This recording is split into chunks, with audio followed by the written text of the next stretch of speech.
आज हम लोग आत्माराम पांडुरंग का अध्ययन करेंगे। तो देखिएगा, ये आपका आत्माराम पांडुरंग है। तो आत्माराम पांडुरंग भी एक समाज सुधारक थे। इनका भी मकसद था समाज में कुछ सुधार लाना या सामाजिक आंदोलन चलाना। तो इन्होंने एक परमहंस मंडली का स्थापना की। ये परमहंस मंडली है। परमहंस मंडली का स्थापना 1849 से 50 के बीच में हुआ, यानी 1849 से 50 के बीच में हुआ। परमहंस मंडली का जो संस्थापक था वो था आत्माराम पांडुरंग। बल्कि इसका स्थापना बम्बई में हुआ, जो आज मुंबई के नाम से जाना जाता है। इस बम्बई का नाम मुंबई रखा गया है 1995 में। तो परमहंस मंडली का जो स्थापना हुआ था वो बम्बई में हुआ था, जो आज का मुंबई है। इस बम्बई का नाम बदलकर मुंबई रखा गया है 1995 ईस्वी में। अब सवाल है कि जब ये आत्माराम पांडुरंग परमहंस मंडली का स्थापना कर रहे थे तो इनको सपोर्ट कौन किया था, यानी सहयोग कौन किया था? तो बाल कृष्ण जयकर और दादोबा पांडुरंग। परमहंस मंडली का स्थापना मतलब ये किस पर आधारित था? तो ये एकेश्वरवाद पर आधारित है, यानी ईश्वर एक है। ईश्वर एक है, यानी ये एकेश्वरवाद पर आधारित है।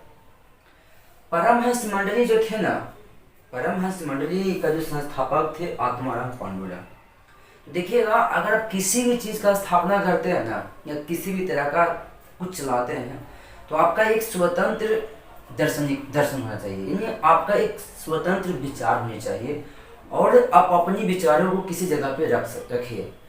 लेकिन आत्माराम पांडुरंग का कोई स्वतंत्र विचार नहीं था, यानी इनका कोई ऐसा स्वतंत्र दर्शन नहीं था। ये एक स्वतंत्र दार्शनिक नहीं थे। ये जो भी विचार दे रहे थे, जो कहीं न कहीं किसी का वो नकल था, और वो नकल था ईसाई धर्म का। वो किसका था? ईसाई धर्म का। तो परमहंस मंडली के जो लोग जो थे ना, जो ईसाई धर्म का नकल करना शुरू कर दिए थे, और ईसाई धर्म का नकल करने के कारण लोग इनको इस पे फोकस करना बंद कर दिया, और इनके जो फैन थे वो धीरे धीरे घटते चले गए। इनको चाहने वालों की संख्या कम गई और 1860 ईस्वी में परमहंस मंडली का अंत हो गया। तो आपसे पूछेगा कि परमहंस मंडली का अंत क्यों हुआ? तो ये ईसाई धर्म का नकल कर रहे थे, यही कारण इस मंडली का अंत हो गया। आगे चलकर ये आत्माराम पांडुरंग केशव चंद्र सेन से प्रभावित होकर केशव चंद्र सेन से प्रभावित होकर या केशव चंद्र सेन से प्रेरित होकर प्रार्थना समाज का स्थापना की। तो ये आत्माराम पांडुरंग ने किससे प्रभावित होकर प्रार्थना समाज का स्थापना किया? ये केशव चंद्र सेन, ये ब्रह्मा समाज के आदमी हैं। अब केशव चंद्र सेन से प्रभावित होकर इन्होंने प्रार्थना समाज का स्थापना किया। तो ये प्रार्थना समाज का स्थापना किए थे 1867 ईस्वी में। तो और प्रार्थना समाज का संस्थापक पूछे तो वो खुद आत्माराम पांडुरंग है। इसका भी स्थापना बम्बई में हुआ है। इसका उद्देश्य बस जो केशव चंद्र सेन का था, इसका भी उद्देश्य था बाल विवाह का अंत करना, पर्दा प्रथा का अंत करना, जाति प्रथा को खत्म करना, इसका उद्देश्य थे। अब देखिएगा, प्रार्थना सभा का एक व्यक्ति है जिसका नाम है महादेव गोविंद रनाडे। तो देखिएगा, ये महादेव गोविंद रनाडे जो है ना, वो 1869 ईस्वी में प्रार्थना सभा का सदस्य बना था। 1869 ईस्वी में, यानी स्थापना के समय नहीं थे, लेकिन महादेव गोविंद रनाडे 1869 ईस्वी में प्रार्थना समाज का सदस्य बन चुके थे।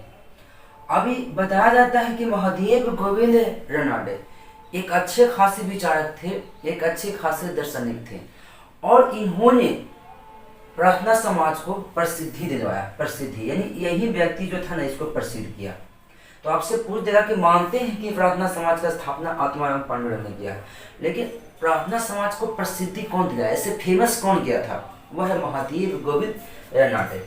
अब देखिएगा, महादेव गोविंद रनाडे की अगर बात करें तो ये हो गया महादेव गोविंद रनाडे। इसे जानते हैं, इसे भारत का सुकरात कहा जाता है। भारत का सुकरात, भारत का सुकरात कहा जाता है। ऐसे सुकरात एक बहुत बड़े दार्शनिक थे।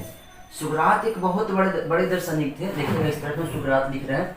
सुकरात एक बहुत बड़े दार्शनिक थे, ये यूनान के रहने वाले थे। तो ये यूनान के रहने वाले थे।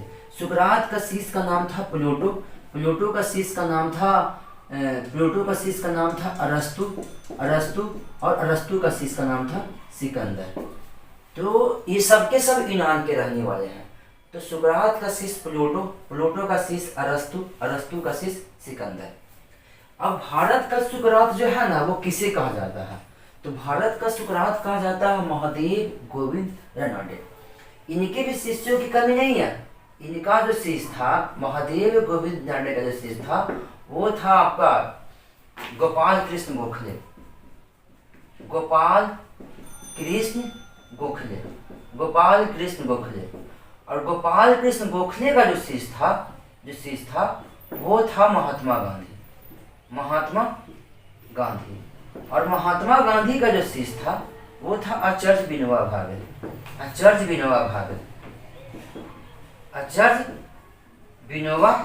भावे। अब यहाँ देखिएगा, अगर ऊपर से बात करें तो महादेव गोविंद रनडे का शिष्य गोपाल कृष्ण गोखले का शिष्य महात्मा गांधी का शिष्य आचार्य विनोबा भावे। अब उल्टा चलते हैं। आचार्य विनोबा भावे का राजनीतिक गुरु महात्मा गांधी का राजनीतिक गुरु गोपाल कृष्ण गोखले और गोपाल कृष्ण गोखले का राजनीतिक गुरु महादेव गोविंद रनडे था। तो ये आप